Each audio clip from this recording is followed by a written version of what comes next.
Hello, my name is Visor, and welcome to the second bonus video of Let's Play The Witcher 2, Roachicide. In this episode, we'll check out what happens if you give Anais to Radovid instead of Antalis. It should shake things up a little bit anyway.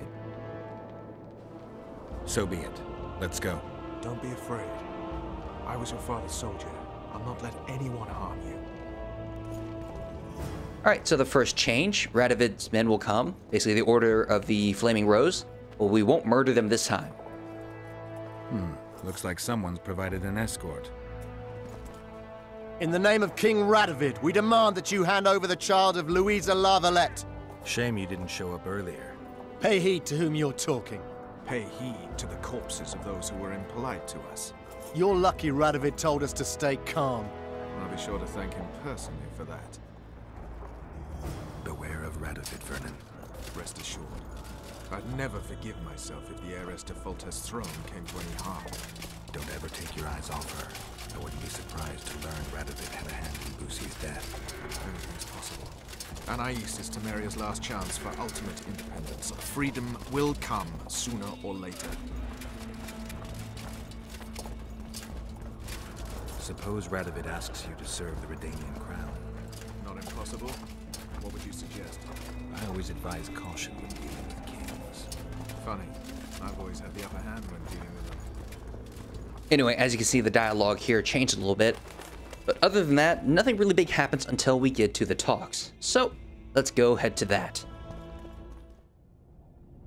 Temeria is internally divided.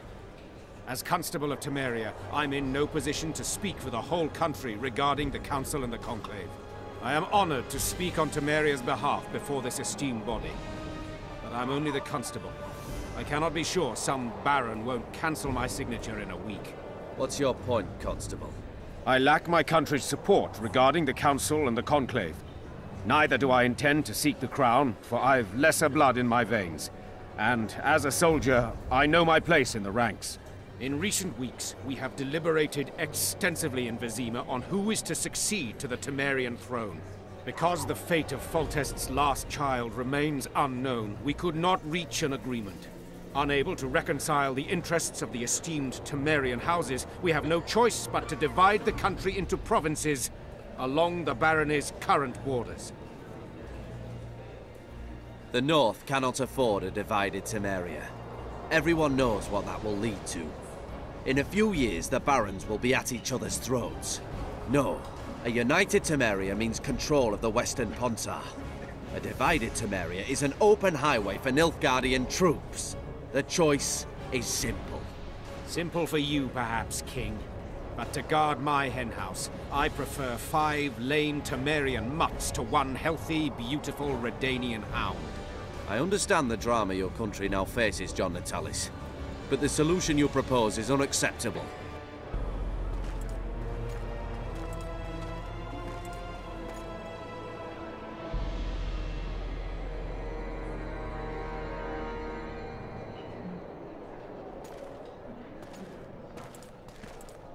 Temeria will become Redania's protectorate. You will hail me, Radovid, as your king. Even if you guarantee the kingdom remains united and separate, the Temerian nobility will never acquiesce to any limitations on sovereignty. The nobles will change their minds when they learn who is to be my future bride.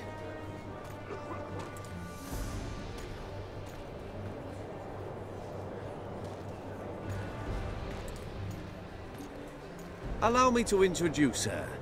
The future Lady of Tretogor, the Queen of Redania, Anais. Anais La Valette. How? She was rescued from the hands of the sorcerer Deathmold, whose business in Lochmuin is shrouded in mystery. We will speak of this later, John Natalis. After all, we have not come here to crown children. Do you think the child will ever sit on the Temerian throne? Everything is in Radovid's hands. We prevented the kingdom from being divided. That's the most important thing.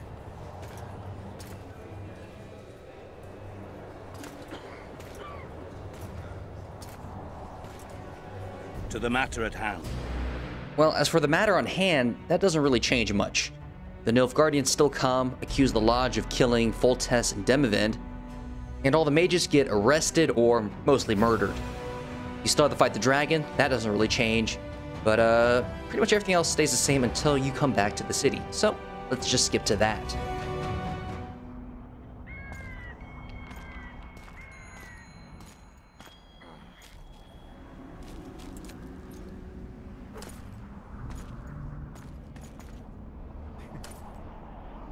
How did it go with the dragon?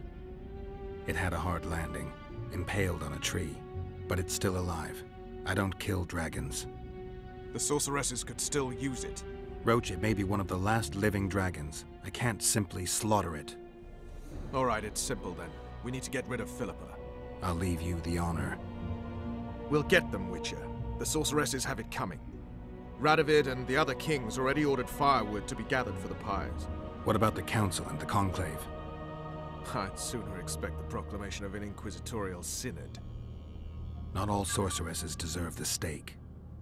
You can't make an omelet. Without breaking some eggs, I know. Doesn't hurt to wear that Redanian eagle on your uniform? It's just cloth. My true colors are on my skin. I'll never change those. You're gonna serve Radovid? Mm-hmm. Temeria needs a strong, independently minded king, and I've no better candidates. Besides, I have to protect Anais. I see. What about Letho? Did you capture him? Not entirely. Meaning? Letho awaits you in the former Temerian camp.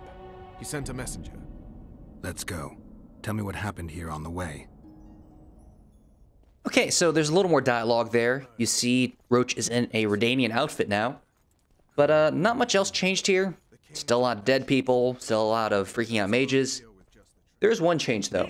Instead of fighting the Order, this time you fight some Temerian knights who call you a traitor. I guess they're a little pissed about the whole giving the Temerian heir to some other king. Who would have expected that? But other than that, everything else is pretty much the same. You still can talk to Letho, ask him the same questions. It largely ends in the same manner. At least until you get to Dandelion's closing narration. The Witcher had traveled far and wide in search of the Kingslayers. In Flotsam, he slew Bernard Laredo, but few mourned for the Commandant. Flotsam remained Temerian, while command of the garrison and town went to a Vizima noble, a sworn enemy of Kedwen and an avid angler. To this day, folk gather round bonfires in Lobenden to hear of the Witcher's deeds.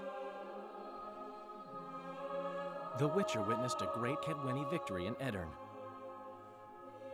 At Vergen, Henselt's army crushed Saskia the Dragonslayer's motley force, ending the springtime of races. Soldiers of the Unicorn swarmed over the Pontar Valley. As it had before, powerful Kedwen swallowed Upper Edirn whole. Yet subsequent events would render Henselt's triumph short-lived. When King Foltest fell at the hands of an assassin, chaos engulfed his realm. Where others saw spoils, Roach saw his motherland bleeding. Vernon made a difficult choice, surrendering Foltest's daughter to Radovid. The Redanian ruler, trump card in hand, turned Temeria into his protectorate and began restoring peace. The kingdom's inhabitants soon learned why Radovid was called the Stern.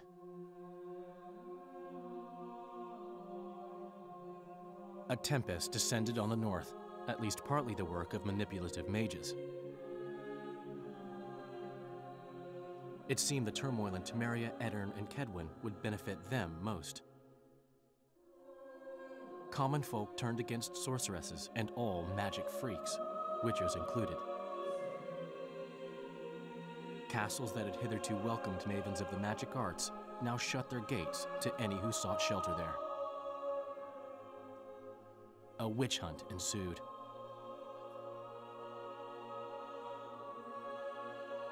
It was a time of great uncertainty, of rape accomplished by royal decree.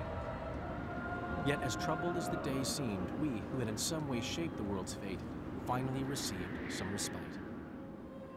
Zoltan resumed the quest for his beloved's hand, and I laid my head in a lapse of the muses. Who could have known this tempest which had ravaged the north was but a harbinger of darker days, and the preamble to an entirely new tale of Geralt of Rivia.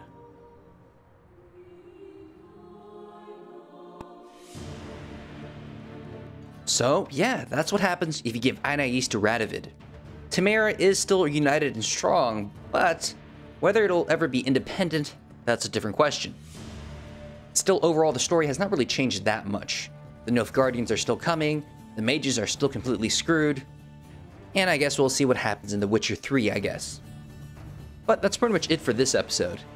Next episode, I'll show off a few more choices and their results, but until then, I hope you liked the video and we'll be back next time, and of course, thank you very much for watching.